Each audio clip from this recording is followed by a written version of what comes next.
A fines de la Segunda Guerra Mundial, los físicos alemanes luchaban para lograr una bomba atómica antes que los Estados Unidos y así, junto a otras armas secretas, detener la inminente caída del Tercer Reich. Pero los científicos de Hitler, quien había expulsado a Einstein de Alemania, no pudieron lograrlo.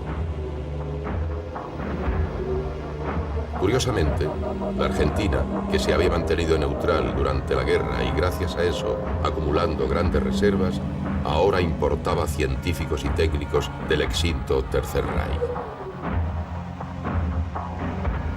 El objetivo era seguir trabajando en el desarrollo de la energía nuclear a las órdenes de un nuevo líder, el general Juan Domingo Perón.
Crossing the Atlantic, President Truman announces the unleashing of the cataclysmic elemental power of the atom. A short time ago, an American airplane dropped one bomb on Hiroshima and destroyed its usefulness to the enemy. That bomb has more power than 20,000 tons of TNT. It is an atomic bomb. It is a harnessing of the basic power of the universe. The force from which the sun draws its power has been loosed against those who brought war to the Far East. We have spent more than $2 billion on the greatest scientific gamble in history. And we have won. And we have won. And we have won.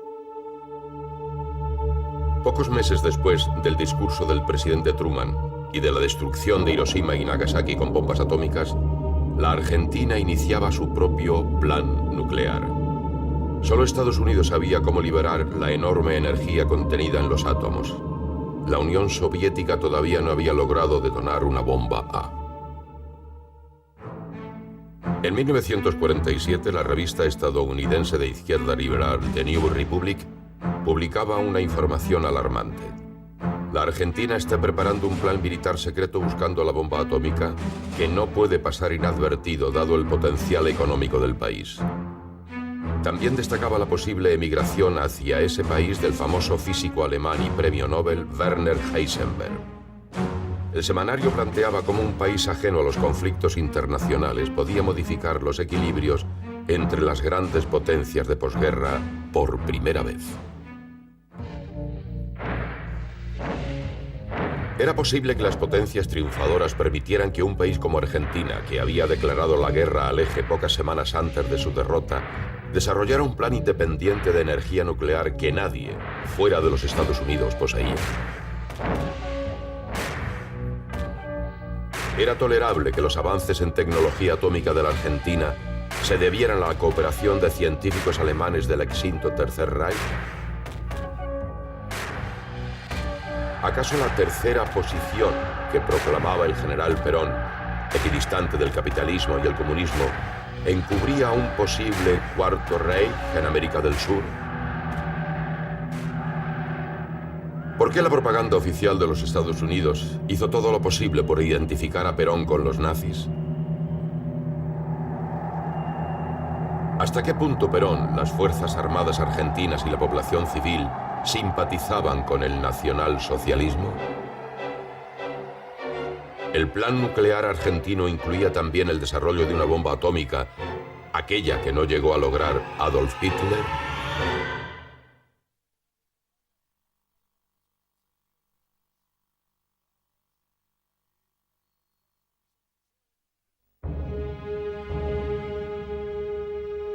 En la Navidad de 1947, el mayor Gallardo Valdez, agregado aeronáutico de la Embajada Argentina en Estocolmo, recibió un telegrama confidencial de sus superiores en Buenos Aires. En escuetas líneas se le ordenaba olvidar su destino inicial en la embajada en Moscú y se le indicaba viajar en misión secreta a Oslo, donde el cónsul argentino le entregaría a 3 ciudadanos alemanes a quienes debía trasladar a la Argentina con pasaportes falsos. El mayor Gallardo Valdez era antiperonista y se había rehusado a formar parte de la logia militar secreta GO, de la que Perón era uno de los jefes, pues consideraba que se trataba de una facción nazi. Sin embargo, a él se le encomendó la misión secreta. Después de la Guerra Mundial, Perón tenía un gran interés en los cerebros alemanes. Tenía un interés en técnicos, en profesores de universidades, en ingenieros. Y para ellos, la Argentina tenía una puerta abierta. Él fue muy activo, o su gobierno fue activo, en tratar de reclutar científicos e ingenieros alemanes para desarrollar fábricas argentinas de armamento y municiones. Eso es muy claro. Hasta podría darles los nombres, si quisiera, de unos 200 ingenieros alemanes que fueron traídos a un costo considerable para que participaran en diferentes actividades.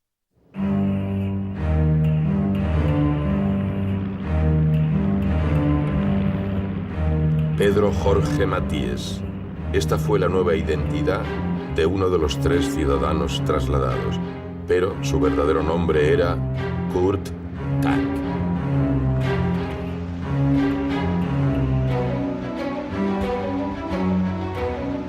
Como el famoso ingeniero aeronáutico Kurt Tank había desarrollado los más modernos aviones a reacción del Tercer Reich, su deseo era refugiarse en América del Sur para no entregar sus conocimientos a los Estados Unidos o, peor aún, a la Unión Soviética. Daba la impresión que mi padre no... Era muy reciente el fin de la guerra y no tenía mucho ánimo de trabajar para los que habían sido los enemigos. Así fue como escapó de Alemania para iniciar su nueva vida en la Argentina, donde ansiosamente lo esperaba Juan Perón.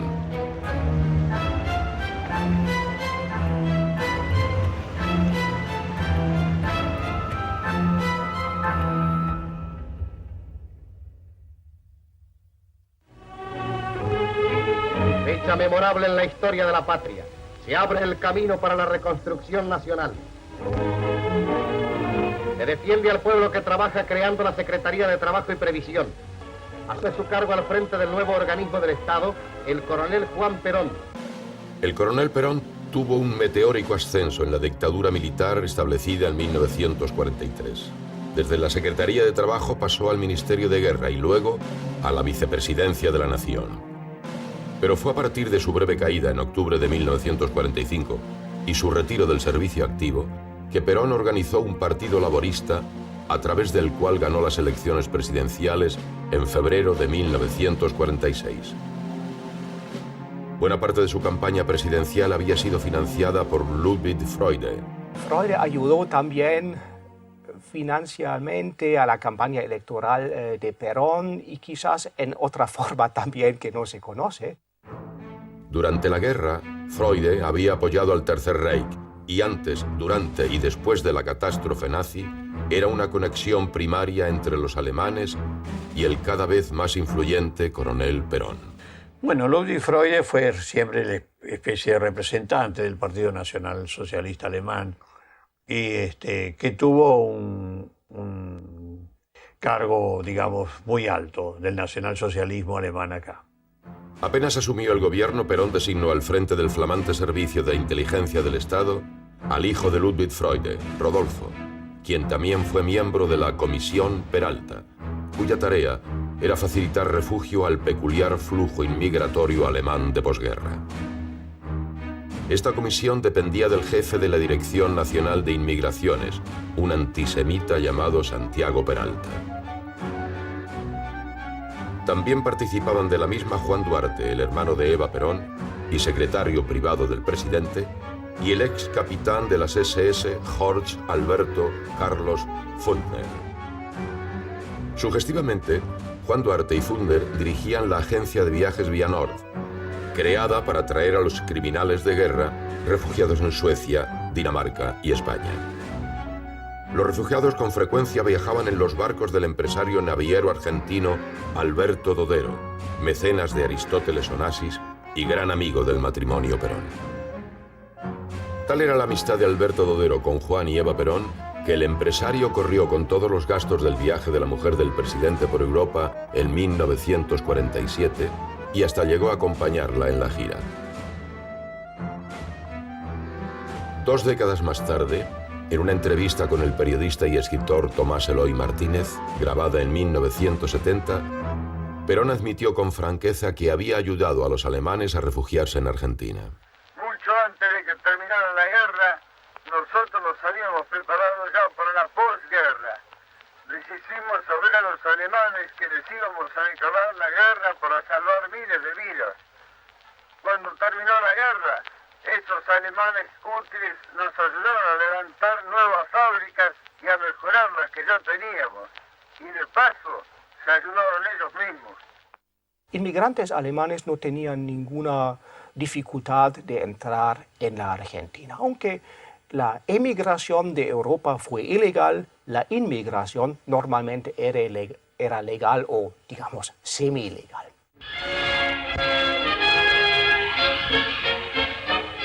Con un acto de extraordinarias proporciones, los obreros de España despiden a la señora María Eva Duarte de Perón horas antes de su partida hacia Roma.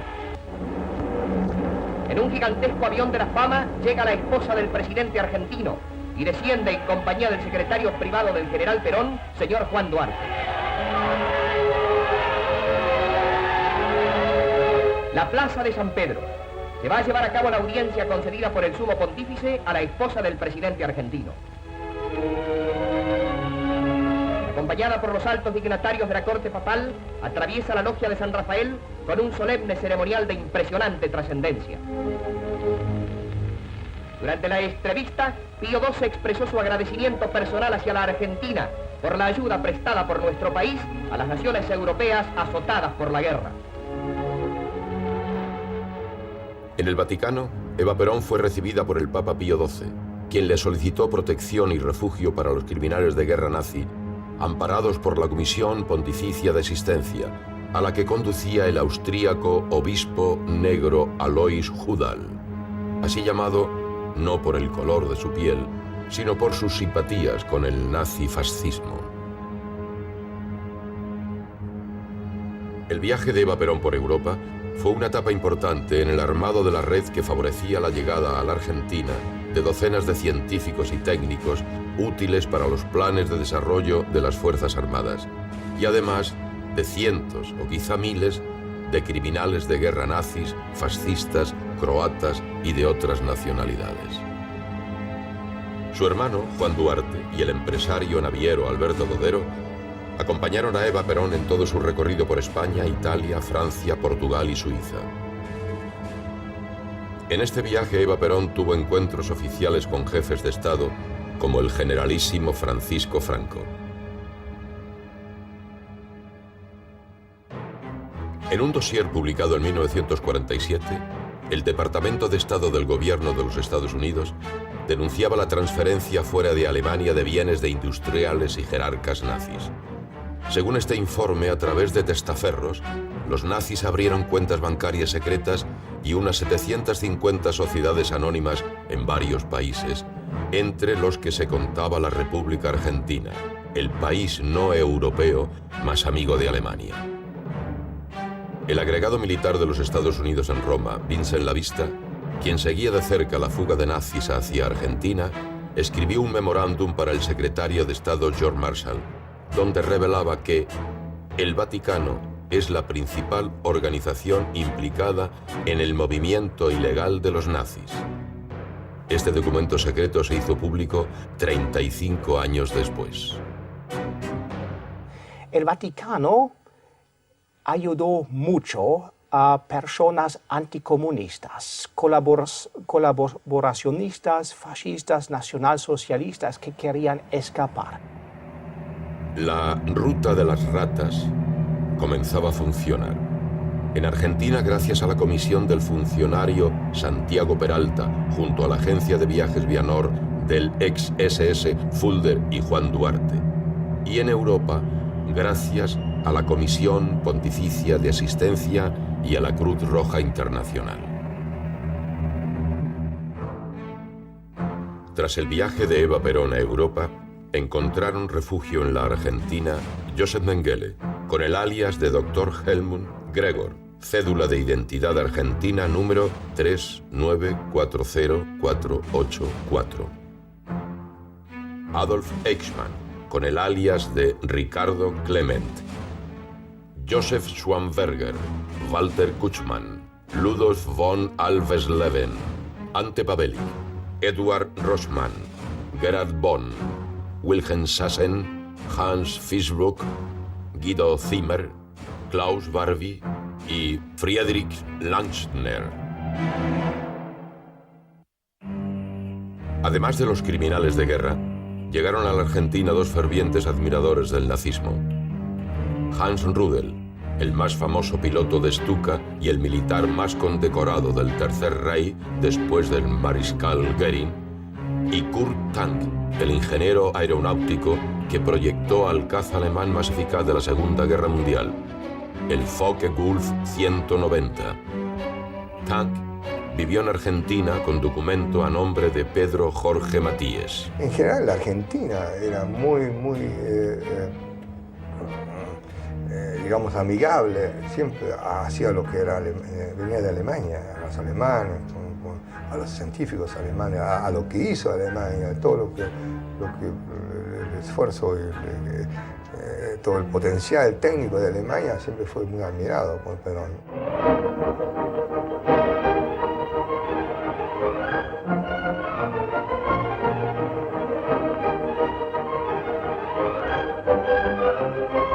Mientras los pueblos de vieja historia viven la tremenda incertidumbre de un futuro de muy remotas perspectivas de paz y felicidad, en América una nación resuelve el insoluble problema acudiendo al patriotismo de sus gobernantes y a la fe inquebrantable de sus hijos. En enero de 1945, la dictadura militar, cuyo hombre fuerte era el coronel Perón, creó la Fuerza Aérea Argentina. La fuerza se equipó con aviones importados fundamentalmente de Inglaterra a modo de pago de las deudas pendientes de este país con Argentina. Pero el régimen militar deseaba desarrollar una ingeniería propia. Con esta motivación contrató al ingeniero aeronáutico Kurt Tank, quien comenzaba a trabajar en el Pulky 2, basado en el proyecto del Focke-Wulf TA-183. La nueva creación voló a partir de 1950. Como parte de ese programa que utilizaba tecnología alemana y expertos alemanes, del cual hice mención antes, que intentaba traer ingenieros y químicos, trajeron a este hombre, Kurt Tank, quien era un excelente piloto, creo, y a otra gente para ayudar a construir una fábrica de aviones. Produjeron algunos prototipos de aviones. Y eso funcionó bien, hasta que uno tuvo un accidente en el que murió un piloto alemán, o más de uno de los que habían traído. Pero mi padre siempre lo voló y nunca pasó nada. Él era... Bueno, mi padre era realmente... Era la combinación ideal de un constructor de aviones, ¿no? Porque era el único de los constructores alemanes que volaba, y eso es una gran ventaja, porque él sentía la aerodinámica del avión, y lo podía... Todo lo que él teóricamente ideaba, lo probaba, ¿no? Y eso es muy importante, ¿no? Poco después de llegar a la Argentina, el ingeniero Tank recomendó al presidente Perón que incluyera al físico austríaco Ronald Richter en el creciente plantel de científicos y técnicos alemanes al servicio del gobierno peronista. Tang estaba realizando un excelente trabajo en la fábrica militar de aviones de Córdoba con el Pulqui 2 y su recomendación fue atendida por Perón.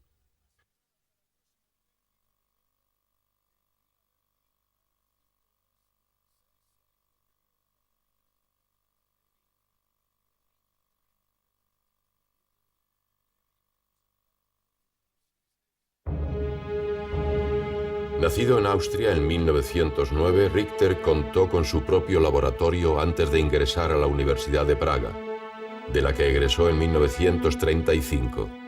Antes de partir a la Argentina, Richter trabajó para la corporación alemana AEG y para el Institut du Pétrole en París.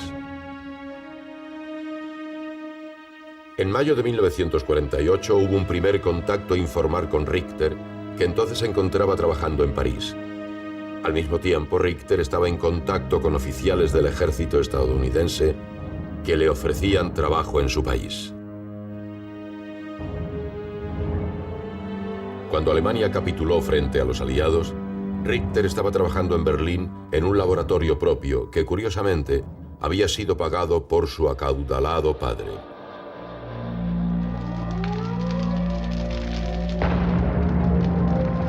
Antes que los rusos ocuparan la capital del Reich, Richter destruyó el laboratorio con ayuda de su colaborador Heinz Jafke y se refugió en la zona de ocupación de Estados Unidos, donde el teniente coronel Elmer Stahl se interesó por sus trabajos.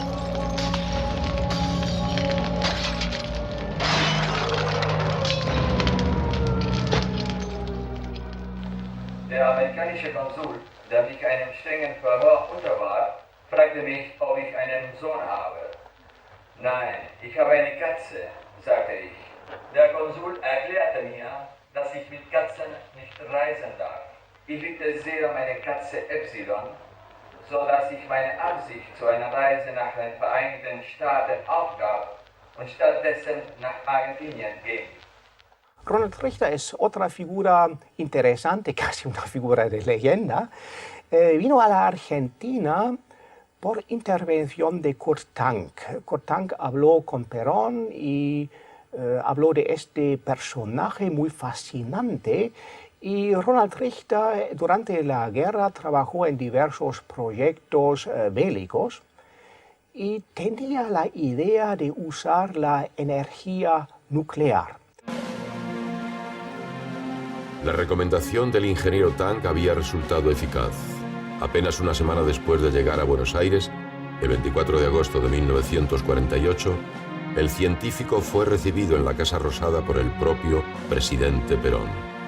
Lo que Richter le vino a decir a Perón es que él tenía una forma de producir energía mediante el proceso de la fusión en forma controlada. La reunión tuvo lugar en el despacho presidencial y a ella asistieron, además de Perón y Richter, el ingeniero Tang y el secretario de la Aeronáutica Militar, el brigadier mayor César Ojeda. Ojeda me contó detalles y uno de los detalles me decía, yo no puedo juzgar porque no soy físico, pero que era muy convincente, era muy convincente. Richter, con aplomo y confianza en sí mismo, le explicó a Perón sus ideas sobre la utilización de la energía atómica.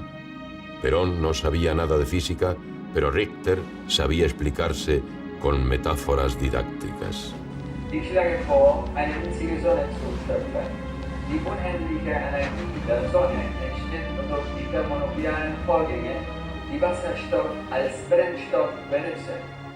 Das in der Natur reichlich vorhandene Element. El Sol produce la energía que produce mediante este fenómeno que llamamos fusión. El combustible es básicamente hidrógeno y otros elementos livianos que son los más abundantes en la naturaleza, que al fusionarse desencadenan un proceso que después da lugar a mucha energía, mucha energía. Richter insistía en que las reacciones termonucleares de fusión brindarían energía virtualmente ilimitada y barata. Wir können unsere Arbeiten mit den Atomen mit denselben Verfahren, welches die Amerikaner anwenden beginnen. Aber wir brauchen ungefähr 6.000 Millionen $.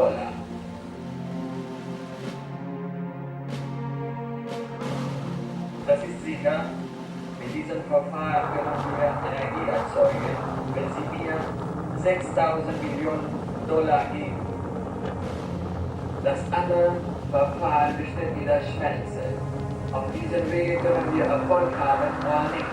Man muss 2 oder 3 Sachen entdecken und wir können Erfolg haben oder nicht. Aber das können wir mit wenig Geld machen.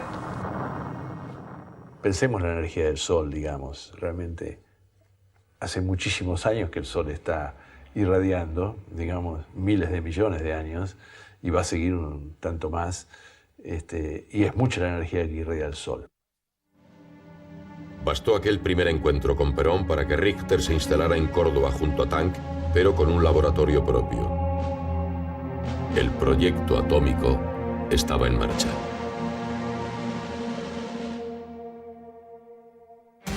En Córdoba, Richter trabajó sin mayor novedad por unos meses. En Villa del Lago, entre las modestas sierras cordobesas, se había establecido gracias a Perón una pequeña comunidad de alemanes e italianos, casi todos expertos en aeronáutica, incluidos los pilotos Behrens y el más famoso Rudel. Pero Richter guardaba distancia del resto y no se sentía parte del grupo de técnicos aeronáuticos. Casi todas las semanas, Richter y Tank viajaban a Buenos Aires, donde participaban de discusiones técnicas en la secretaría del brigadier mayor Ojeda. En Villa del Lago todo marchó bien, hasta que algunos incidentes revelaron que la personalidad del Dr. Richter no estaba exenta de graves defectos. Era autoritario y tenía una beta paranoica que le hacía ver espías y saboteadores en todas partes, incluso entre sus colaboradores. Así, la relación de Richter con el veterano as del bombardeo en picada Hans Rudel y el resto de los alemanes comenzó a complicarse. Cuando su colaborador Jafke, que le había ayudado a destruir su laboratorio en Berlín, llegó con su esposa a Villa del Lago, contratado a pedido de Richter, la vida de este y su esposa se limitó a verse con los Jafke.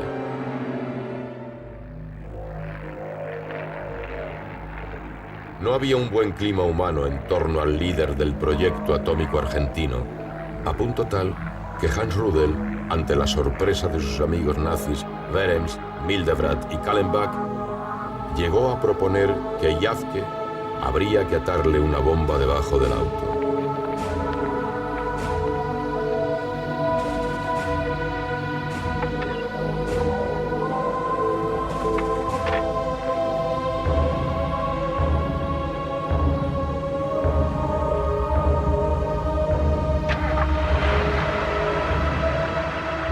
Afortunadamente, este hecho jamás sucedió.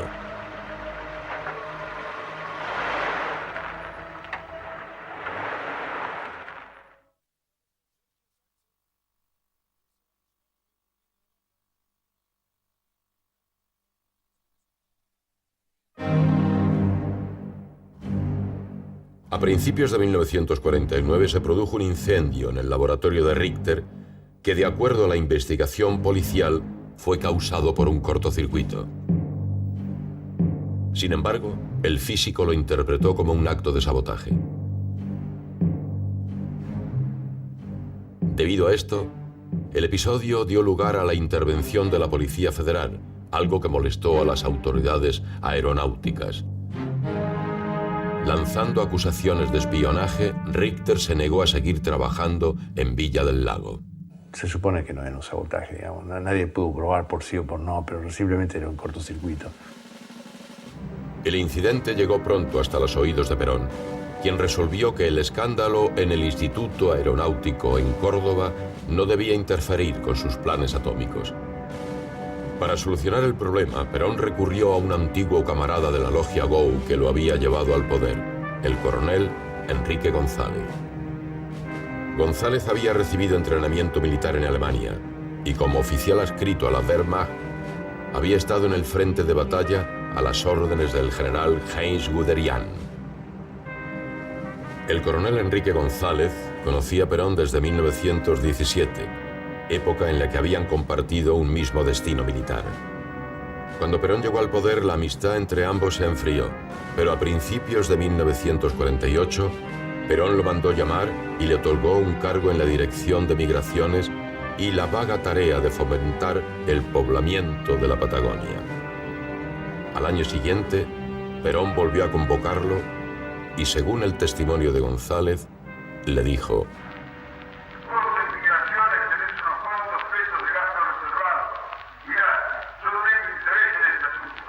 Entonces Perón lo informó acerca del plan secreto para obtener energía nuclear de fusión y los problemas que tenía con Richter.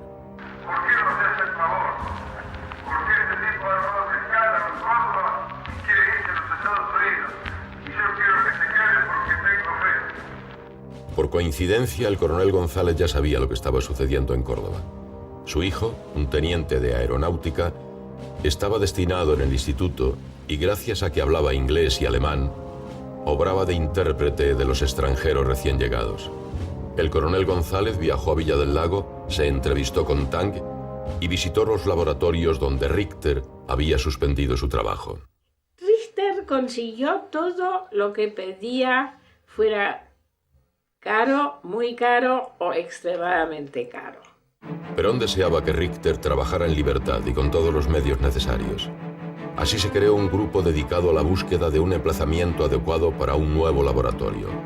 El propio Richter, con Kurt Tang, el brigadier mayor Ojeda y el teniente González participaron en la búsqueda. Sobrevolaron parte del territorio argentino y en particular la Patagonia, que era el territorio favorito de Perón. Finalmente, Richter eligió una pequeña isla de 60 hectáreas a 1 kilómetro de la costa y a solo 7 kilómetros de la ciudad de Bariloche, en el vasto lago Nahuel Huapi.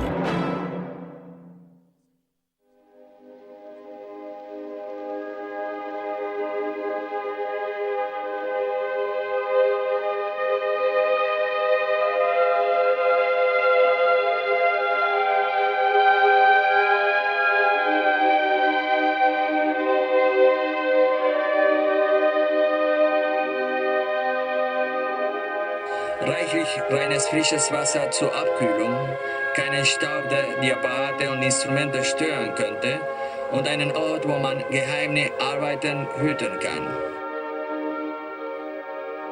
Ese lugar era la isla Huemul.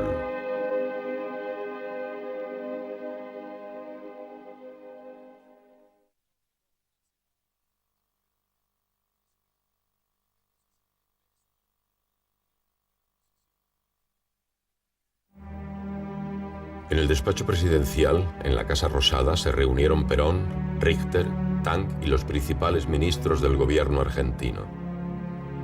También participó de la conferencia August Siebrecht, un empresario alemán que había sido expulsado de Chile en marzo de 1945, acusado de espiar a favor del Tercer Reich y acogido por Perón como asesor y colaborador en la búsqueda de científicos y técnicos alemanes para la Argentina. Mi padre era como un nexo y muchas veces lo consultaron porque él tenía un buen contacto a través de otras personas interpuestas con Perón, que era el doctor Siebrecht, ¿no? Perón explicó el proyecto atómico de Richter a los presentes y comentó que una de las aplicaciones prácticas sería un motor atómico para submarinos. Finalmente, designó al coronel González al frente del secreto Plan Nuclear Argentino. Los planos de las obras, bajo las órdenes de Richter, ya estaban en marcha.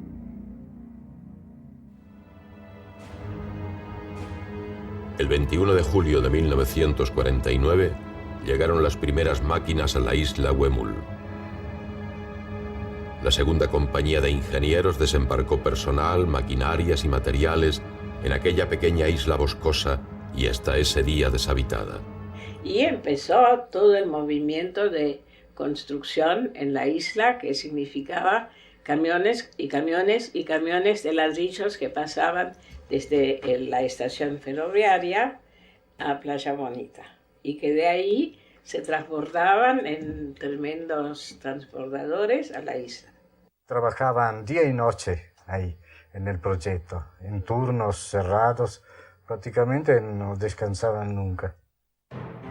El matrimonio de Ronald e Ilse Richter se mudó a Bariloche en marzo de 1950. A los pocos días, Richter obtuvo, gracias a Perón, la Carta de Ciudadanía, a pesar de no contar con 2 años de residencia en el país, como marca la ley.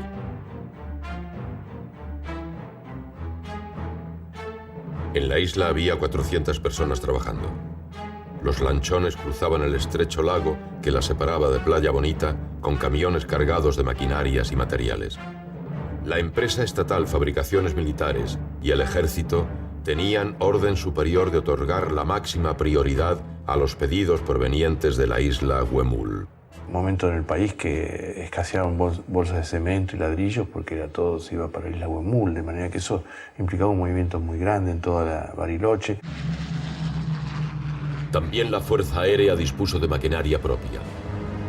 El comandante Blasón, piloto a las órdenes del coronel González, realizó incontables vuelos a Bariloche desde diversas ciudades de Argentina.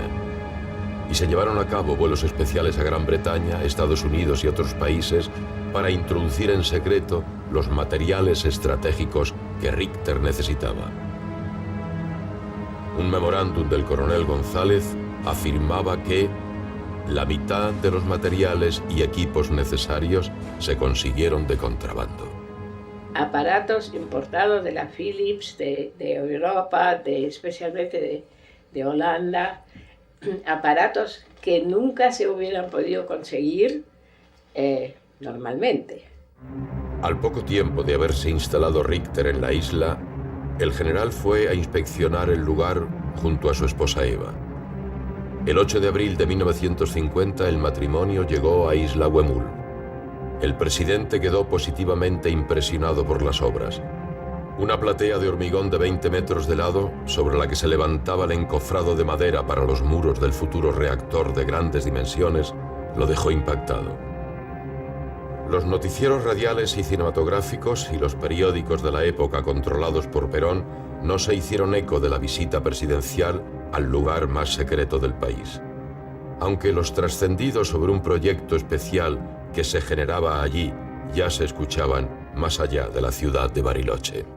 Fue una visita corta, no, en realidad nadie hablaba de eso, no. El dinero que demandaba el proyecto de la isla Huemul ya no se podía justificar como gastos reservados de la Dirección de Migraciones que conducía el coronel González. Para justificar estas erogaciones, Perón firmó el decreto 10.936 que creaba la Comisión Nacional de Energía Atómica, cuyo primer presidente era él mismo y el secretario general el propio coronel González. La firma de Perón no despejó, sino que confirmó las sospechas que flotaban en Buenos Aires, Washington y Río de Janeiro. Desde Brasil, el político radical en el exilio, Agustín Rodríguez de Araya, denunció en una nota recogida por la Folha da Manhã de Sao Paulo que el gobierno argentino buscaba la bomba atómica y que el enunciado pacífico del decreto que creaba la CONEA era un telón que pretendía ocultar la ambición hegemónica de Perón. La tercera posición declamada por Perón pretendía una Buenos Aires equidistante de los polos de la Guerra Fría entre Washington y Moscú, como si aquella Argentina autoritaria, católica, militarista y sindicalista fuera para el resto de la humanidad una alternativa digna de consideración entre el capitalismo liberal y el comunismo totalitario. Para afianzar esta declamación de independencia era necesario algo más que las reservas acumuladas por el Banco Central durante la guerra. Había que emular los logros del fascismo y del nacionalsocialismo que el capitán Perón había visto con sus propios ojos entre 1938 y 1941. Perón tenía una línea nacional socialista. Acordémonos, ¿no?, que el partido nazi se llamaba nacionalsocialismo, un socialismo nacional. Tal vez cuando llegó al poder con sus ideas, Él deseaba poder moverse con continuidad en esa dirección. Perón admiraba esta forma de solución. Para él no fue adaptable uno por uno a la Argentina, pero quizás parcialmente. Perón copió la nacionalización de varias empresas, el control estatal de los sindicatos, el turismo obrero y la idea novedosa de crear una Secretaría de Cultura de la Nación. Cuando por fin tomó todo el poder en 1946, no admiraba ni a los Estados Unidos, ni a Gran Bretaña, ni a la Unión Soviética, ni a Francia. La Italia y la Alemania que había admirado hasta poco antes estaban de rodillas, invadidas y bombardeadas. Para establecer su patria libre, justa y soberana, y con criollo cinismo para no ofender a los triunfantes, Perón aprovisionó a su país de todo lo que pudo rescatar del naufragio del eje Roma-Berlín.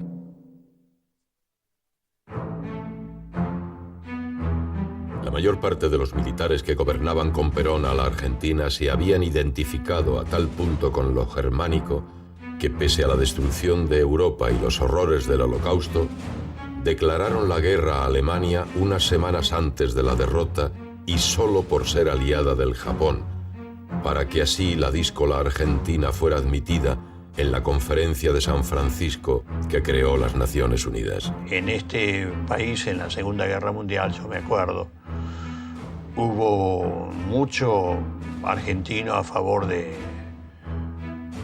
nacionalsocialismo alemán o de Alemania, digamos. Los alemanes escaparon a la Argentina para organizarse nuevamente para formar un cuarto Reich. Fue una propaganda intensa por parte de los británicos y en esta propaganda figura también la Argentina como un campo de futuro batalla. Los que creían esta propaganda fueron los Estados Unidos. El Focke-Wulf TA-183 renacía en las Pampas como Pulqui 2. El as de los bombarderos en picada, Hans Rudel, cooperaba en la construcción de las fuerzas armadas más poderosas de Sudamérica. El flamante servicio de inteligencia de la Casa Rosada era conducido por el hijo de un alemán de fuertes conexiones con el nazismo. El proyecto atómico argentino, nominalmente pacífico, era dirigido por un físico austríaco que había trabajado en el Tercer Reich. Perón ya soñaba en voz alta con un submarino de propulsión nuclear de industria argentina. También con la bomba atómica celeste y blanca.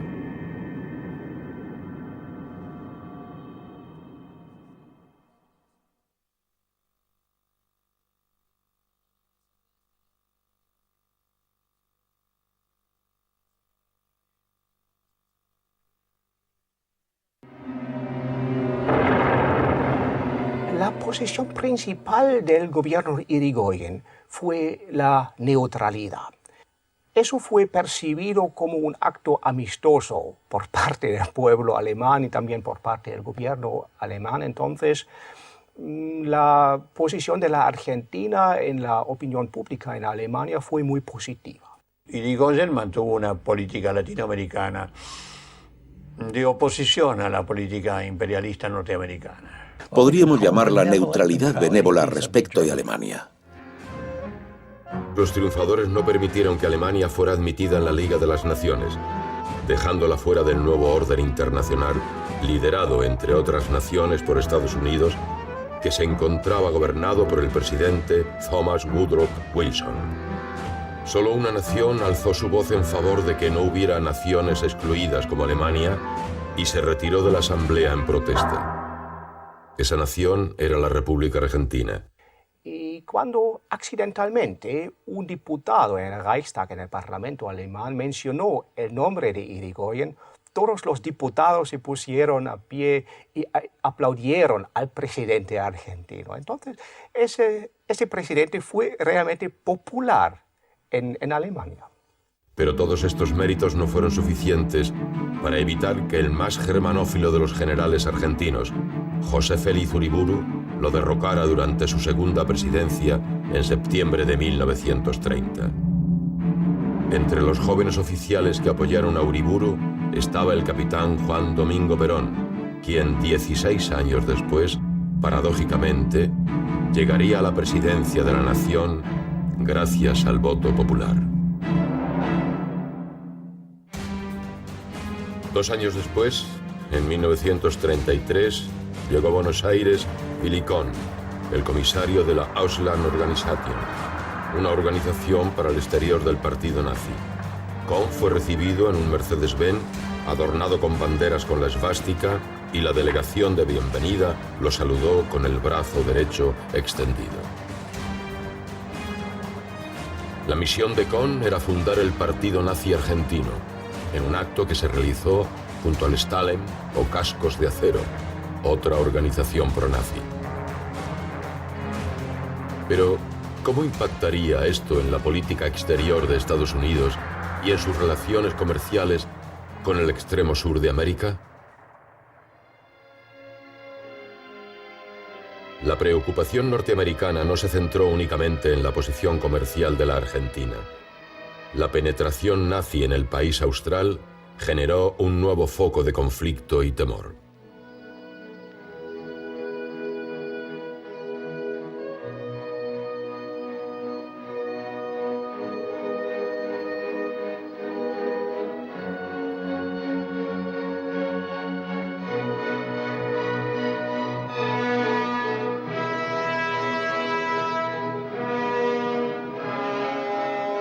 Tal era el afianzamiento del Partido Nacional Socialista en el país que en la propia Alemania se promocionaba a la Argentina como una nación amiga. So wie in Argentinien, wo sich die Landesgruppe aus kleinsten Anfängen heraus bereits Reifung entwickelte, ist heute im Ausland auf allen Gebieten der Politik, Kultur und Wirtschaft lebendiges Zentrum die Landesgruppe der Auslandsorganisation der Partei. En este contexto internacional de penetración de la propaganda nazi, la Argentina era una nación adepta a la causa. A tal punto que el 10 de abril de 1938, en el Estadio Luna Park de Buenos Aires, se organizó un acto al que concurrieron más de 20.000 personas para celebrar el Anschluss, la anexión de Austria al Tercer Reich.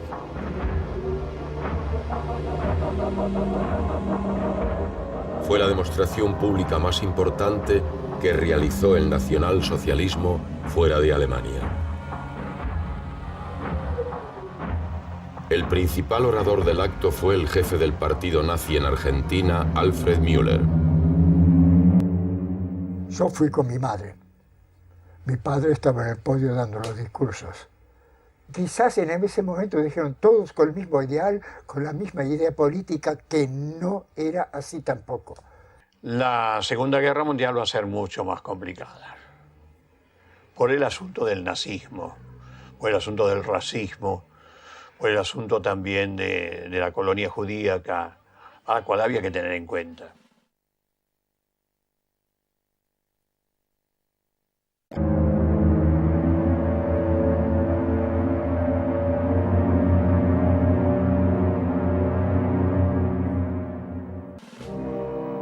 La Argentina ha declarado, como es notorio, su neutralidad frente a la actual guerra europea. En septiembre de 1939, Alemania atacó a Polonia desatando la Segunda Guerra Mundial. Coincidentemente, el entonces teniente coronel Perón estaba en viaje de instrucción por Italia. En Roma, Perón presenció ante una plaza Venecia colmada el discurso del duce Benito Mussolini anunciando el ataque de Italia a Francia ya invadida por los alemanes. Creo que Perón estaba mucho más cerca del fascismo italiano. Su idea de usar los sindicatos en apoyo del gobierno surgió del ejemplo de Mussolini.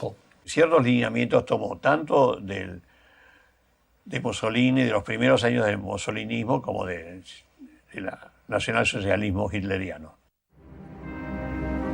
En marzo de 1943 se crea el Grupo de Oficiales Unidos. Se trataba de una porción muy pequeña en un ejército que tenía miles de oficiales. Sus fundadores fueron los coroneles Enrique P. González, Miguel A. Montes, Emilio Ramírez, hijo del general Ramírez, y Juan Domingo Perón. Sus integrantes eran nacionalistas, neutralistas, anticomunistas y simpatizantes del eje. El GO era una organización que comenzó con unas 18 o 19 personas. Se suponía que era secreta y desarrollaron un reglamento. Yo publiqué un libro sobre esto con todos los documentos. Tenía un reglamento que en una de sus declaraciones decía que ninguno debería tratar de usarla para perseguir aspiraciones políticas. Una condición interesante. En el proceso de tratar de expandirse, cada miembro era alentado a reclutar a otros. Era una organización celular. Cada uno de estos miembros tenía un número. El número 6, por ejemplo, era Juan Carlos Montes. Él debía reclutar a otros. Por eso lo conocían a él, pero no a los otros. Era lo que se llama una organización celular. Cuando el gobierno de Castillo comienza a ceder ante las presiones de los Estados Unidos, los generales Ramírez y Farrell mantenían fluidas conexiones con el GO, organización que, junto con esos oficiales, tomó el gobierno por la fuerza en el golpe de Estado perpetrado en 1943, conformando un gobierno pro-nazi y anticomunista. En el Ministerio de Relaciones Exteriores en Berlín, este golpe vino como sorpresa. Pero la embajada alemana en Buenos Aires tenía un fondo, tenía dinero para fomentar la neutralidad argentina. Y usó este fondo. No se sabe muy bien cómo, pero usó este fondo. El bloqueo y la presión de Washington se acrecentaron. Acorralado por esto, en enero de 1944, el general Ramírez dispuso romper relaciones diplomáticas con Berlín y Tokio. La Argentina fue percibido como casi un país enemigo. Y los Estados Unidos actuaron con presiones, embargos, boicot y entrega de armas a Brasil. La presión militar de Washington fue tal que cerca del final del Tercer Reich, la dictadura de Farrell y Perón tuvo que declarar el 27 de marzo la guerra a Alemania. Y lo hizo a través de un decreto firmado por el propio Perón. Aunque fue una declaración que no quería nada, que no quería nadie, y si se ve el decreto en su formulación, es algo realmente raro. No se declaraba la guerra a Alemania porque Alemania es un país enemigo en contra de la civilización, sino solamente porque Alemania es un aliado del Japón. Eso es todo. Eso realmente no es una razón para una guerra, pero eso es la formulación del propio decreto de la declaración de guerra con la firma, por ejemplo, de Juan Perón.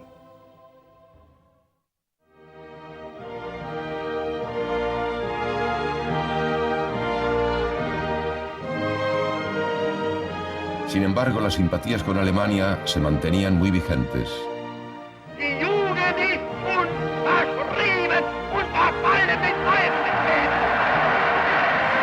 En el final de la guerra, se prohibió que las radios y los diarios de Buenos Aires publicaran la frase «Cayó Berlín». Los calendarios argentinos parecían funcionar al revés que en el resto del mundo, y la pesadilla de un cuarto Reich seguía flotando sobre la Argentina.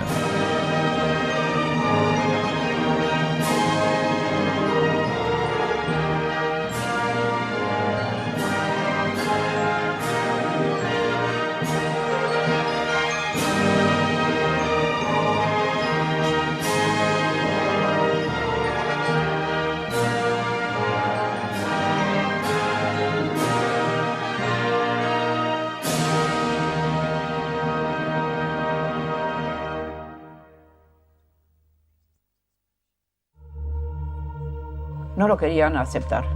No, se hacían como que no podía ser. Siempre, hasta el último momento, se esperaba esa bomba B-2 que Hitler prometía continuamente que iba a salvar la situación. No se quería aceptar la situación, inclusive después de la caída. Era nuestro ideal ser algo en el mundo, ¿no? El honor de la Argentina estaba en juego si se volvía en contra de Alemania. Era como un golpe al rival agonizante. Por el otro lado, tengo que reconocer que no conocíamos otra cosa tampoco. Mucha juventud, hijos de alemanes ya nacidos en la Argentina, fueron durante la guerra a luchar por Alemania y muchos de ellos murieron. A mediados de 1945, el coronel Perón se había convertido en el militar más influyente y poderoso de la Argentina. El gobierno de los Estados Unidos fue totalmente en contra de Perón. Ese embajador Braden, sí, fue muy famoso en aquel entonces, pero fracasaron. Entonces empezó un tiempo de embargo y boicot, una enemistad casi entre los Estados Unidos y la Argentina. Pocos meses después, la revista The New Republic sorprendió al mundo con su artículo sobre el plan nuclear militar secreto de Perón. En rigor se trataba de un plan de desarrollo científico nuclear que había sido desarrollado por el prestigioso doctor Enrique Gaviola, por entonces el presidente de la Asociación de Físicos Argentinos y director del Observatorio Astronómico de Córdoba.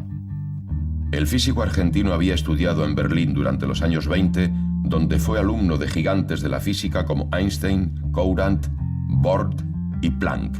El artículo fue escrito por William Missel y acusaba a los físicos argentinos de querer fabricar una bomba atómica para el dictador Perón y demás, un montón de cosas. Muy alejado de eso, porque Gaviola justamente era totalmente antiperonista, digamos, estaba totalmente divorciado del gobierno y él estaba apuntando a otra cosa. Toda la buena intención que llevaba el proyecto de Gaviola encontró su fin por la presión británica y norteamericana, pero más aún por el propio gobierno argentino, cuando el Poder Ejecutivo no dio su aprobación al proyecto. Perón le dio la espalda. Sin embargo, el flamante presidente de la Argentina tenía su propio proyecto atómico secreto. Richter consiguió, en una sola entrevista con Perón, contar con un apoyo infinitamente superior al que hubiera podido contar, o el que pedía o buscaba Gaviola.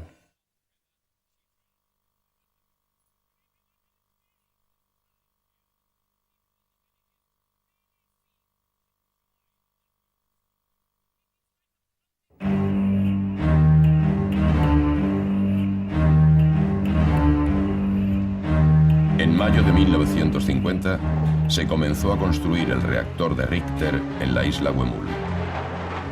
Se trataba de un monumental cilindro de hormigón de 12 metros de alto por otros tantos de diámetro. Los obreros no podían detenerse. Sabía que estaban interviniendo en el proyecto más importante de la historia de su país. Fantástica, porque había una actividad colosal, un entusiasmo sobre todo enorme. Por supuesto, todo el mundo estaba muy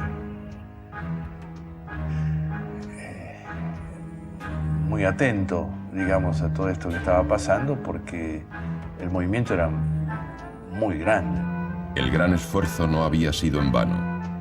La obra concluyó exitosamente. La isla Huemul ya se había transformado en el primer centro atómico de fusión nuclear del mundo.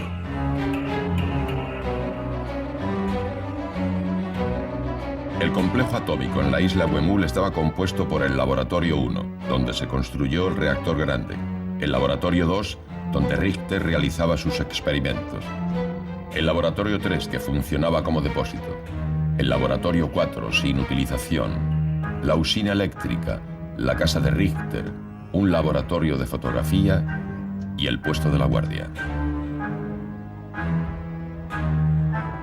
En junio se retiró el encofrado y Richter y su equipo vieron la estructura externa del reactor ya terminada. Minucioso, el austríaco fijó su atención en los 15 caños radiales de hierro de 2 pulgadas que atravesaban el hormigón hacia la cámara interior. Y como había observado en otro lugar de la isla unos caños de fibrocemento de 20 centímetros de diámetro, sin dar mayores explicaciones, dijo: Es ist notwendig, die Eisenrohre durch Asbestzement zu ersetzen. Todos quedaron estupefactos. Se le explicó que era imposible, pues los caños de hierro estaban embutidos en el hormigón, a lo que Richter respondió: Da müsste man den ganzen Zylinder abreißen.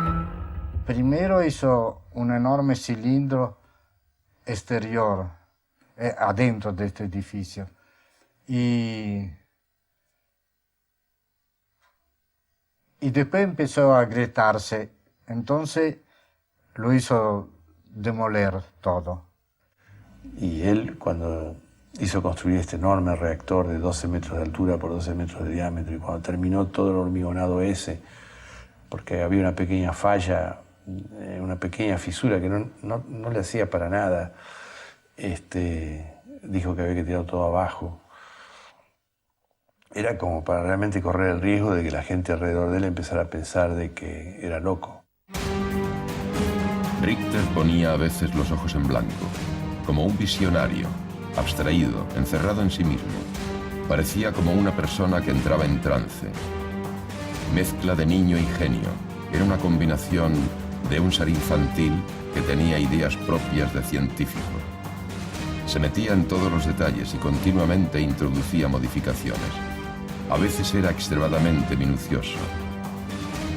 Así describían a Ronald Richter las personas que habían trabajado con él en la isla Huemul. Algunos lo apoyaban a fondo, como el doctor Ehrenberg, el técnico Jafki, unos alemanes, y otros dudaban un poco. Esas características en su personalidad lo llevaban a cambiar de parecer con regularidad y provocar conflictos en el seno de su grupo de trabajo. A tal punto que en cierta oportunidad había tomado la decisión de demoler la estructura de hormigón del futuro reactor y reconstruirlo a 20 metros de profundidad. La decisión dejó perplejo a su entorno, que rechazaba la nueva idea. Perón tuvo que intervenir una vez más en el loquero provocado por Richter y templar los ánimos del equipo. Hizo un pozo enorme de unos 15 metros de profundidad y 15 de ancho más o menos, y pensaba hacer adentro el reactor. Y después, de golpe, lo hizo rellenar todo. A mediados de junio de 1950, en medio del revuelo causado por sus demandas, Richter viajó a Córdoba para ver a su padrino y protector, el ingeniero Kurt Tank.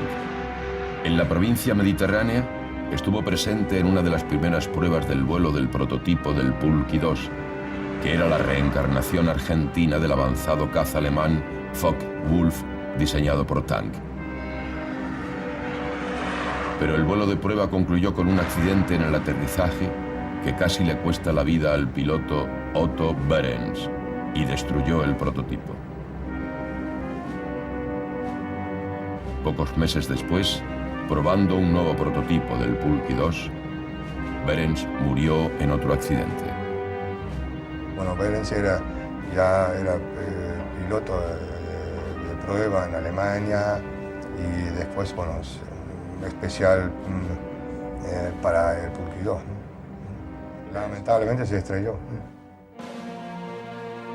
Como si Tank no tuviera ya bastantes dolores de cabeza con el Pulky, Richter fue a buscar el apoyo de su patrocinador. Tank elevó un informe que aseguraba que el trabajo de Richter estaba bien encaminado hacia el éxito, es decir, cerca de hallar la anhelada fusión nuclear.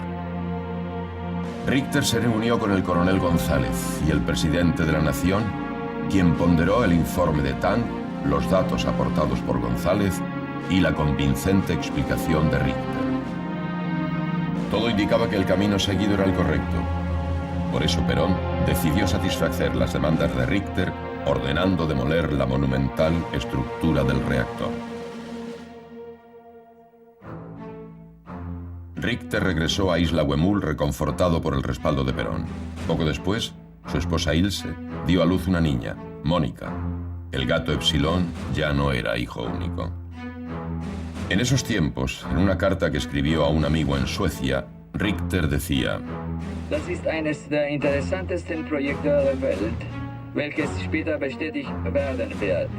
In Argentinien gibt es keine Hindernisse. Das Leben ist noch billig und sehr angenehm. Hier gibt es noch einen Winkel, wo man die Sachen großartig machen kann. En torno a Richter crecía la impresión que el físico austríaco no estaba totalmente en sus cabales. Obsesionado por la posibilidad de espionaje y sabotaje en su planta nuclear, una tarde ordenó a todos sus colaboradores ir a ver Nubes Negras, una película de Hollywood sobre espionaje en las experimentaciones atómicas norteamericanas. Luego ordenó a su equipo de colaboradores que tuvieran una sesión de entrenamiento en tiro con pistola en el polígono de la guarnición. En otra ocasión, en una reunión de amigos en su casa, dijo que la radioactividad haría perder la virilidad a los hombres que trabajaban en el laboratorio 2. Y también comentó que la isla podría convertirse en una masa de vidrio si fallaba en una de las pruebas del proyecto, y en ese caso habría que evacuar a la población de Bariloche. Pero la principal preocupación de Richter era la seguridad. Por lo que leí en los libros de Marescotti, él era una persona bastante insufrible y tenía una gran confianza en sí mismo. Efectivamente, las personas que estaban alrededor de él, si bien no eran físicos ni eran técnicos, empezaron a decir: pero este señor está loco. Organisation Plan Project Huemul tituló Richter a las 4 carillas escritas en alemán que envió a Perón con la nota Top Secret al pie de tapa. La mayor parte del documento se refería a la seguridad del proyecto y, lo más importante, era el pedido de un control absoluto sobre la isla, sugiriéndole a Perón un plan de protección extrema. Y proponía que hubiera una guardia armada con indicación de abrir fuego, autorizar y obligar al personal a portar armas para imposibilitar que ingresen agentes secretos. Además, la construcción de una torre de observación con faro giratorio, la disposición de una guardia doble en los laboratorios ultrasecretos, un plan de iluminación que no debía ser difundido y la disponibilidad de una lancha de invasión dispuesta para trasladar tropas en caso de ataque o llegada de espías. Dicen que había un par de agentes que se habían infiltrado así como técnicos y que espiaban lo que hacía. Eso parece, pero no puedo decir cómo fue la cosa. Y vigilancia había toda la gendarmería, estaba la sección EMUL, eran todos gendarmes que vigilaban la isla día y noche. A ver, a mí me citaron una vez porque Richter inventó que en el Cerro Otto había un matrimonio alemán que con larga vista lo controlaban en la isla. Y bueno, había el jefe de la guardia personal de Richter, me vino a buscar y tuvimos una entrevista en uno de los pabellones que ahora es pabellón del instituto y que pertenecía al ejército. Bueno, y esa pobre gente la bajaron del Cerro Otto, un matrimonio, no sabían castellano, no sabían qué les pasaba, no tenían idea de qué se trataba. En febrero de 1951, una nueva crisis se desencadenó en la isla Huemul. Quizás la más grotesca de todas. La magnitud de la misma obligó a Perón a intervenir, una vez más, para evitar que su proyecto termonuclear estallara. En febrero, el coronel Fox quiso ir a ver qué pasaba en la misteriosa isla y allí se encontró con una gran sorpresa. Aunque no esperaba el mejor recibimiento, los hechos superaron cualquier predicción. La leyenda dice que lo apuntó con una pistola, lo hizo retroceder y lo hizo caer al agua. alguien dijo con un poco de una sonrisa de que la gorra quedó flotando. Es cierto que tuvo una crisis grande. Una actitud ofensiva que hubiera merecido el repudio y la sanción. Sin embargo, el 28 de febrero, Perón le envió una carta manuscrita que decía: Mi querido amigo, lamento lo ocurrido con el coronel Fox. Se trata de la vigilía militar y de un malentendido, según me explica el ministro del Ejército. Mi deseo es que usted trabaje allí tranquilo y sin preocupaciones de ningún género. Para tal fin, adjunto una orden mía que usted puede hacer valer allí en todas circunstancias. Con mis mejores deseos, le envío un gran abrazo y congratulaciones por los éxitos ya alcanzados. Juan Perón. Aún más increíble es la orden que Perón adjuntó a su carta. Por la presente queda usted designado mi único representante en la isla Huemul, donde ejercerá por delegación mi misma autoridad. Buenos Aires, 1 de marzo de 1951. A través de esta orden, Richter quedó investido de poderes presidenciales dentro de los límites de la isla Huemul. Una concesión sin precedentes y, sin duda, anticonstitucional.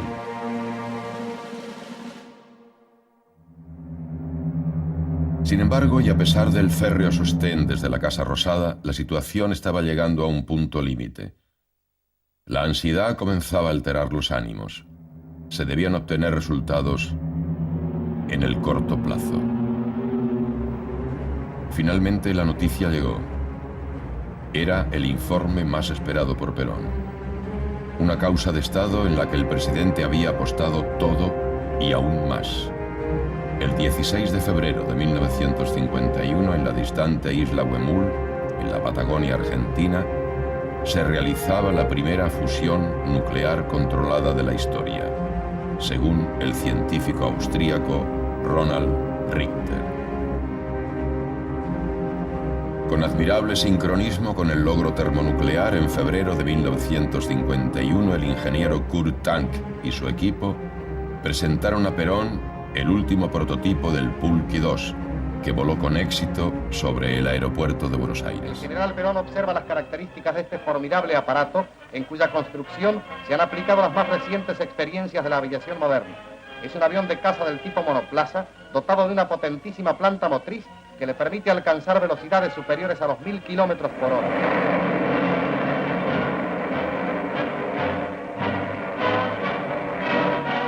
Realizado el vuelo, el presidente de la República saluda y felicita al diseñador y piloto del aparato, ingeniero Kurt Tank.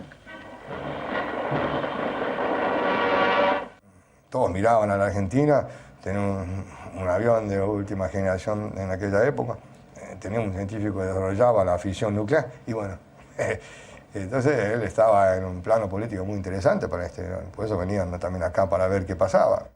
Un país en posesión de tecnología avanzada cambia el mapa, cambia el peso político de un país, claro. En posesión de energía sin límites. Si un país está en esta posición, tenía un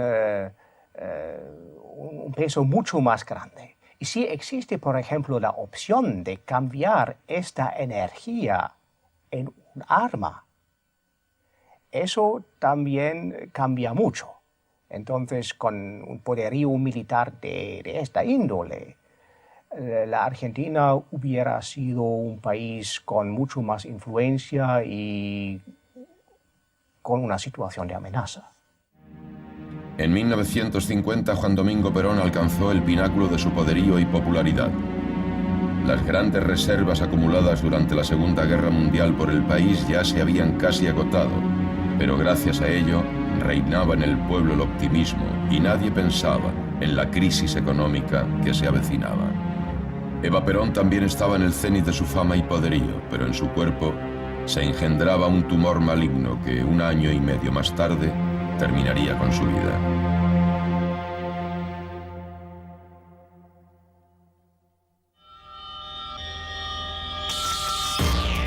El objetivo de Perón de la nación en armas también parecía un hecho, pues los gastos militares de Argentina superaban a los de Chile, Colombia, Perú, Brasil y Venezuela juntos.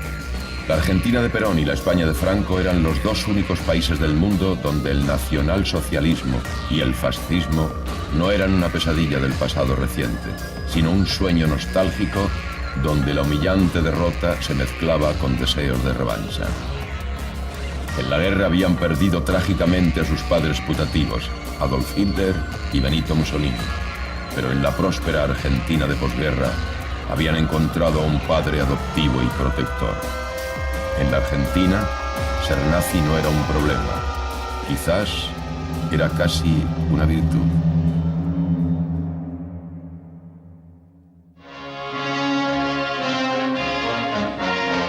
Would the atom bomb be the answer to the Chinese hordes? President Truman said that it was under consideration.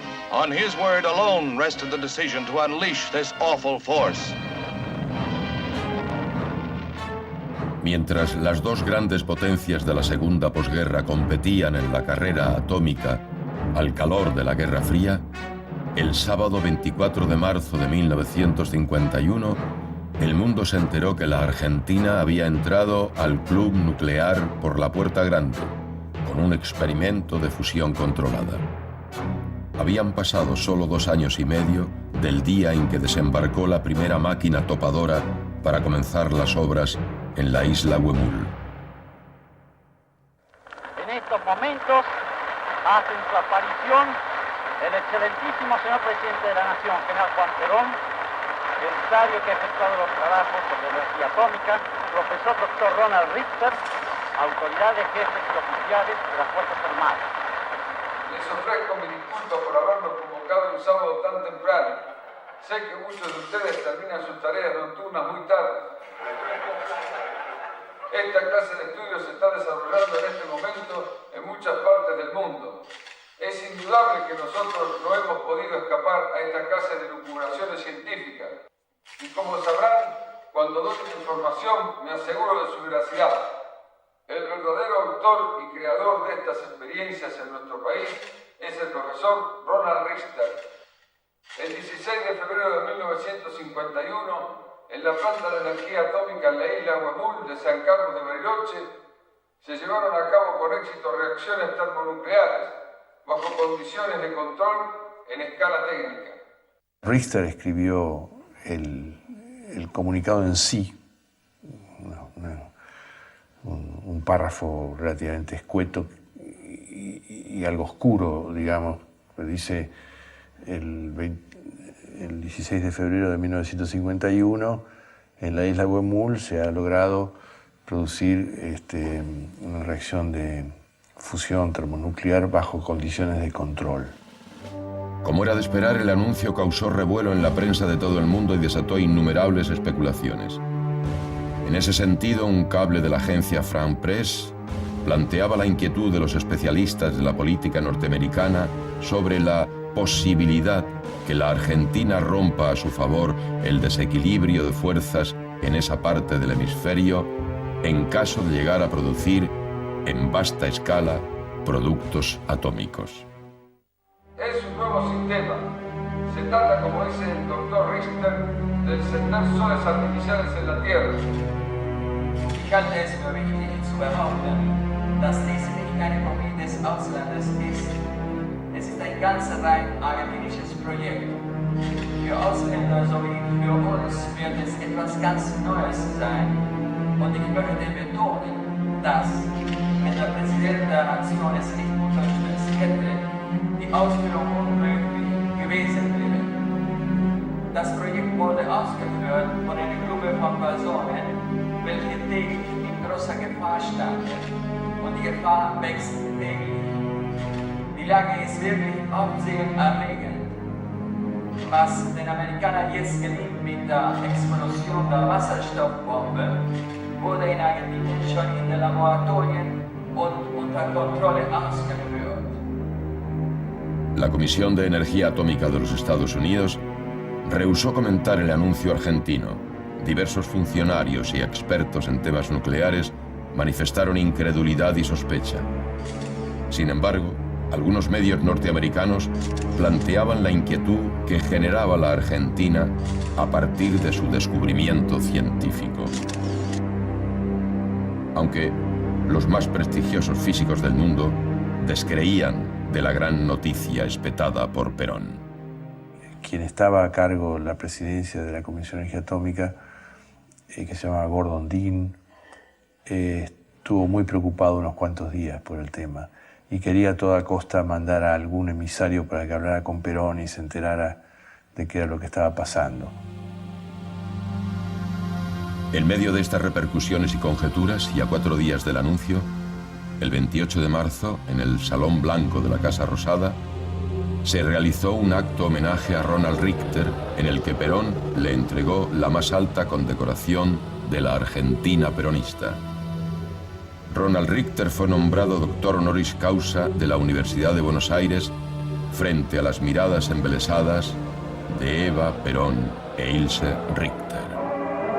En el Salón Blanco de la Casa de Gobierno, el sabio profesor Ronald Richter es objeto de las más merecidas distinciones con motivo de los extraordinarios trabajos que realizara logrando la liberación controlada de la energía atómica. El primer magistrado impone al doctor Richter las insignias de la medalla peronista a la lealtad. Al entregaros esta medalla, dice el presidente Perón, os ofrecemos nuestra amistad, nuestra gratitud y nuestro cariño, persuadidos de que sabréis honrarla y ennoblecerla. Con palabras del sabio termina la significativa ceremonia. Haben wir einen Fortschritt erreicht, das führt bis heute die ganze Welt nach Argentinien.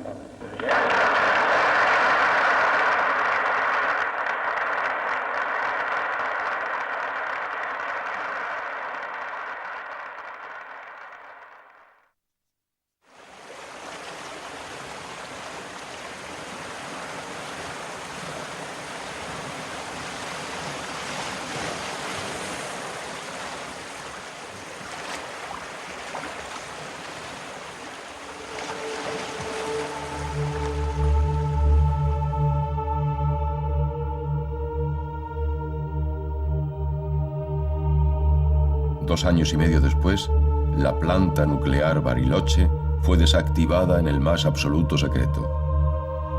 A pesar de esto, el acceso al lugar permanecía vedado. Durante el verano de 1953, los potentes reflectores propios de un campo de concentración seguían encendidos todas las noches. Sin información, lugareños y turistas aún creían que la isla continuaba operativa.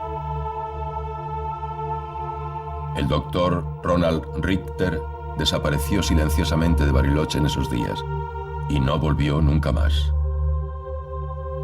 ¿Qué sucedió con el proyecto científico más importante de la historia? ¿Por qué el doctor Richter sostuvo hasta el día de su muerte, en 1991, que había tenido éxito? ¿Por qué siempre se habló del misterio o secreto de la isla Huemul?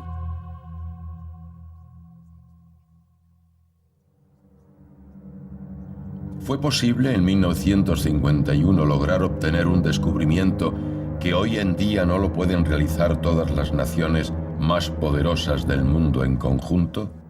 Él tenía algunos instrumentos que de una manera indirecta le podían permitir establecer la temperatura, que para producir fusión es necesario alcanzar temperaturas del orden de la del Sol, que son 10 millones de grados.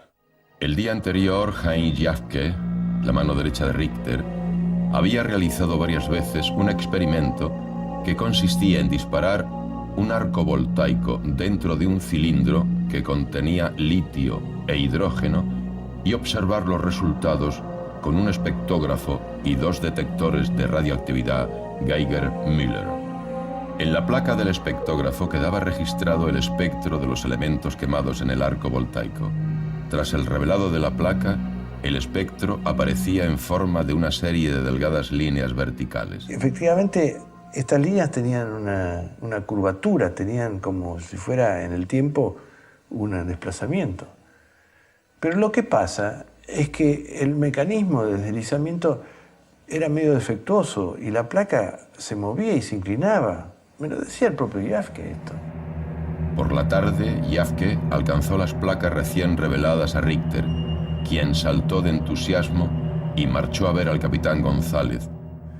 Dice, y cuando yo vi eso y se lo mostré a Richter, él dijo, ¡Eureka! Acá tenemos el resultado que buscábamos. Y que él mismo le dijo, doctor, se movía. Esto es por el hecho de que se movía. No. El Jafke le dijo, tenemos que repetir esto, no puede, digamos, no quiero repetir nada. Después de adjudicarse el éxito en la fusión termonuclear controlada, Richter tuvo una serie de problemas por los que nunca pudo poner en práctica el uso de la energía atómica durante todo 1951. La presión del coronel González, quien seguía a cargo del proyecto, llegó a su punto límite en una tormentosa reunión que se llevó a cabo en febrero de 1952. Ante las preguntas del coronel, Richter se ofuscó de forma tal que lo insultó en alemán. Richter me dijo a mí en alemán que total, aquí todo el mundo eran monos sentados en palmera que no sabían otra cosa que mover la cola. Y yo no le iba a decir eso a González. Bueno, yo insisto en que usted palabra por palabra le traduzca lo que yo acabo de decir. Entonces yo lo miré a González y dije, el doctor insiste en que yo le diga palabra por palabra lo que acaba de decir. Bueno, y después de eso González se levantó y cerró la puerta de un golpe. Y fue lo último que le faltaba a González para hablar con Perón que esta cosa no andaba. Ante esto, González volvió a Buenos Aires, se reunió con Perón, le planteó todas sus denuncias sobre Richter y ofreció su renuncia. En marzo de 1952, Perón nombró al capitán de fragata y aviador naval Pedro Iraola-Goitía en el lugar del coronel González. En su primer viaje a la isla, Iraola-Goitía concluyó terminante: el doctor Richter está loco. Eso me lo contó Iraola-Goitía directamente, ¿no? Así que eso no tiene... Es una cosa de loco. Dice que lo hizo tirar al suelo y disparó así una forma remota, digamos, una explosión. Y dice, y rompió toda la puerta del laboratorio. Y escribió en el registrador energía atómica. En septiembre de 1952 viajaron a la isla científicos y legisladores en plan de inspección. Los detectores registraron radiaciones, qué sé yo, pero parece que el origen no era por reacción nuclear, sino por los campos eléctricos. Pero todas esas experiencias fallaron. Ni siquiera Richter dijo que habían sido buenas, digamos, fallaron y no había ninguna duda. Pero él lo mismo seguía insistiendo de que había tenido éxito en aquella otra ocasión, en el 1951. El doctor Balseiro y el ingeniero Báncora, integrantes de la comitiva, calificaron de farsa el trabajo de Richter. Después, el profesor alemán Richard Ganz y el doctor argentino Antonio Rodríguez, dos prestigiosos físicos, restaron toda validez al descargo de Richter. El acto final en la carrera atómica de Richter fue un careo entre él, el profesor Ganz y el doctor Rodríguez en la oficina del ministro Mendé en la Casa Rosada. Fue el tiro final para Richter. El científico no supo defender su posición con rigurosidad. Perón ya le había quitado su apoyo. Perón ya no accede más a entrevistarlo a Richter. Por supuesto, Richter se viene a Buenos Aires e intenta verlo a Perón, no lo consigue, y en su lugar le ponen a esta pareja, digamos, Ganz-Rodríguez. Y bueno, Ganz-Rodríguez son también concluyentes. ¿Y después qué pasa? A los 2 días, Richter regresó a Bariloche, pero solo lo dejaron volver a su chalet de Playa Bonita. El 4 de diciembre, el New York Times afirmó que el sueño atómico de Perón se desvanece. Al poco tiempo, Richter partió en silencio a una pequeña casa que se le proporcionó en la localidad de Monte Grande, en las afueras de Buenos Aires. Tiempo después se comprobó que la mayoría de los aparatos registradores de Richter estaban mal conectados o directamente desconectados. Richter pide ser escuchado y los diputados dicen no, esto está contra la ley, de que nos pida explicaciones y demás. Y entonces lo meten preso en el Congreso. Está 5 días preso en el Congreso, en el edificio del Congreso. Y ahí lo va a entrevistar gente del New York Times y todo. Entonces en el New York Times sale, Richter promete devolver la medalla de la lealtad peronista cuando salga de la cárcel y demás.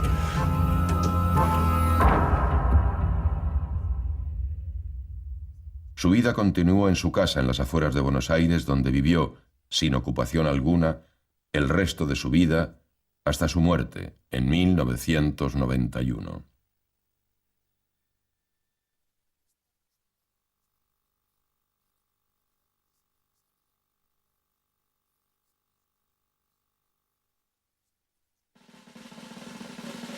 La energía termonuclear de fusión de Industria Argentina fue un fracaso. Perón había depositado su confianza y su buena fe en el proyecto, pero cometió graves errores. Mi convicción es que Perón estaba bien intencionado y que por supuesto estaba totalmente convencido de que esto era cierto, pero no se cercioró, no buscó la evaluación que en este caso merecería por parte de evaluadores independientes, etc., ¿no? Eso es un error. Haberse aventurado en soledad en ese fastuoso proyecto, a espaldas de todas las instituciones y procedimientos legales, sin consultar al ejército o a los científicos argentinos, en el plan atómico de un solitario físico extranjero, de dudosa formación y trayectoria, terminó costándole millones al Estado argentino. Era capaz de decir prácticamente cualquier cosa y decirlo con un aplomo extraordinario. Yo tuve esa experiencia personal, digamos, las cosas que Richter me dijo realmente me causaron admiración en el sentido de su aplomo, de su seguridad, y todo lo que me decía estaba mal. Yo creo que era un vivo. Y con la misma ligereza con la que había contratado a Richter, Perón aprobó la construcción del centro atómico en la isla Huemul, un lugar demasiado visible y vulnerable para ser el centro de investigación más secreto del país. Él lo tenía Perón, que le creía y chao. También el sueño de la pujante industria aeronáutica importada del Tercer Reich culminó solo en excelentes prototipos que nunca llegaron a fabricarse en serie. Perón fomentaba la aviación copiando a algún ministro alemán. En su momento quería hacer la Argentina el país de los aviadores. Bueno, era muy interesante para Argentina, ¿no? Armarse en ese sentido con todo este material humano que quedó ahí un poquito a la deriva, y si bien muchos fueron a Estados Unidos, era el momento de dar un paso acá, era realmente importante y lamentablemente no se aprovechó, ¿no? Por cuestiones políticas después, ¿no? Era el resurgir, era otro resurgir que se nos vino abajo. Hicimos nuestros aviones, teníamos una fábrica de aviones en Córdoba y lo desmantelaron todo. Lo tuvimos. ¿Por qué lo perdimos? Nadie se hace esa pregunta, ¿no? Lo cierto es que 60 años después de la fusión en escala técnica de Huemul, en Cadarache, a poca distancia de Marsella, en el año 2010, comenzará a funcionar el International Thermonuclear Experimental Reactor, tarea que demandó un cuarto de siglo de investigación, inversión económica y trabajo de los mayores especialistas del mundo. Eso va a ser el futuro de la humanidad, la fusión, porque no hace falta ni uranio, ni petróleo, ni nada, solamente agua. Teóricamente tendríamos una fuente inagotable de energía, relativamente limpia, relativamente ecológica, digamos. En el 58 vino de Suiza el doctor Gerholm y dio una charla en el centro atómico y como primera cosa dio un homenaje a Richter diciendo que era el primer científico en el mundo que había pensado en hacer eso y que gracias a ello despertó el interés y ahora en varios países están estudiando eso. Es la solución para el futuro, pero realmente para el futuro. ciertamente resultó ser muchísimo más difícil de lo que se pensaba. El Cuarto Reich en Argentina era un sueño inconmensurable en el inconsciente de los militares prusianos argentinos. Cuando el nacionalsocialismo y el fascismo cayeron en Europa, encontraron eco en la supuesta colonia más brillante de España y renacieron en un nuevo sistema político unipersonal como aquellos, el peronismo. En su último discurso al pueblo, Perón perdió los estribos y declamó que cualquier argentino podía matar a cualquiera que intentara alterar el orden. Con las mismas palabras del 45, aquel que en cualquier lugar intente alterar el orden en contra de las autoridades constituidas o en contra de la ley o la Constitución puede ser muerto por cualquier argentino. Y cuando uno de los nuestros caiga, caerán 5 de ellos. Su afirmación hizo pensar a la gente si realmente estaba bajo control, si era algo que un presidente debería hacer, alentar a la gente para que mate a otra gente, si había pasado de la raya, y allí perdió el apoyo de los militares. Hay una conexión directa entre ese comportamiento y lo que pasó con su apoyo militar. 2 semanas después, aun cuando la gente que se levantó era una minoría, los otros pensaban, no vamos a apoyar a esta persona. Pero el Cuarto Reich en Argentina fracasó. Al igual que el Imperio Argentino y la fusión termonuclear controlada, quedó trunco y cayó junto con el peronismo. Bueno, yo creo que Perón, si hubiera llegado a ser un Estado potente, hubiera tratado de competir con Estados Unidos y de haber ganado a Latinoamérica. Se puede jugar con la idea de si fue esto o aquello, pero en mi opinión, Perón no era tanto un ideólogo como un inteligente político oportunista. Tal como los experimentos de Richter en la isla Huemul, a los nazis en Argentina por muchos años les sobró apoyo y complicidad del gobierno. Qué locura la nuestra en Argentina.